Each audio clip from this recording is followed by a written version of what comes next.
I now recognize myself for 5 minutes.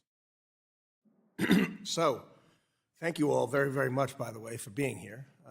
It's a terrific panel and highly informative. I think you're aware that many of us, the leadership of this committee, as well as the Trump administration, is committed to unleashing AI's full potential.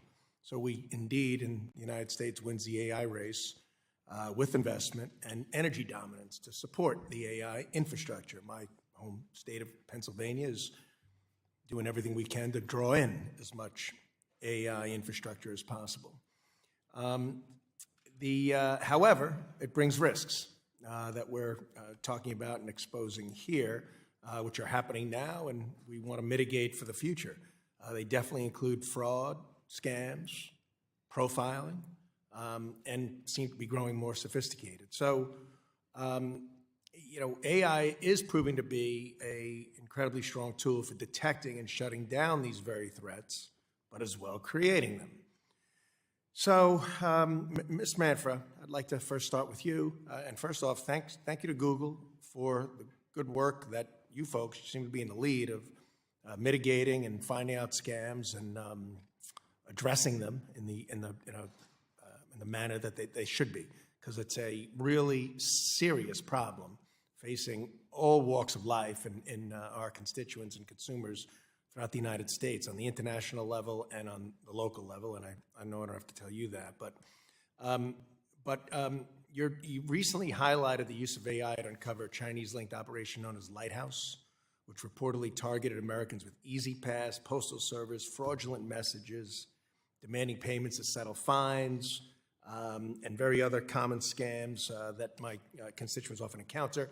Can you describe how Google, what you did to identify this Lighthouse operation, and what role AI detection played in surfacing those scam campaigns? So first, let me say that we'd be happy if you're interested in further deep dive to follow up. But generally what we do is we have threat intelligence individuals and detection capabilities that use advanced technologies, including AI, that are increasingly more finely tuned and able to spot both scale, but also be able to identify networks of organizations that are using our infrastructure and our services. So it's a combination of all of these things coming together to identify this. And then, of course, then the partnership with law enforcement to ultimately bring this down. Well, that's great. Congratulations. How do you envision, and even how is AI playing a role in financial fraud and scam prevention?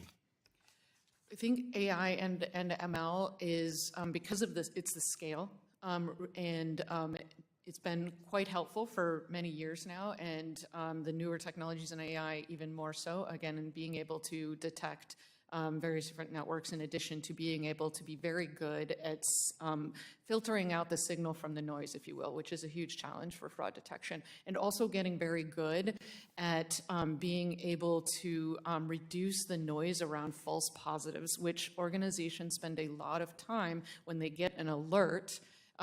They have to go chase that down, go investigate that. So as our AI and ML capabilities are getting better, they're becoming more targeted. They're reducing that noise that financial organizations have to deal with, and they're better able to deploy their investigators and their teams in the same way. It'd be great if that formula could be socialized elsewhere and not be a competitive model within fraud. It would be great for that to serve and help others, but I need to move on. Thank you very much.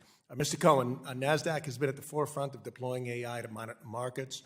Last year, NASDAQ introduced Dynamic MELO, which stands for, as you well know, Dynamic Midpoint Extended Life Order, designed to ensure the best trade execution for the investor. Can you briefly walk us through it? Yeah, so Dynamic MELO employs a delay. It's almost like a timer that we put on the order so that institutions who are trading large blocks of shares can avoid price impact when they try to execute those shares. So we take in 130 data points to help that institution to identify the ideal time to trade. And as a result of that, after they trade, there's no price movement. And the result of that is the individual investors that sit behind those large institutions get a better price, get better price execution, and benefit from that order type. And we have grown that order type by 50% because of the success we've had. Well, it sounds terrific. Thank you. My time has expired. I yield back. Now I want to recognize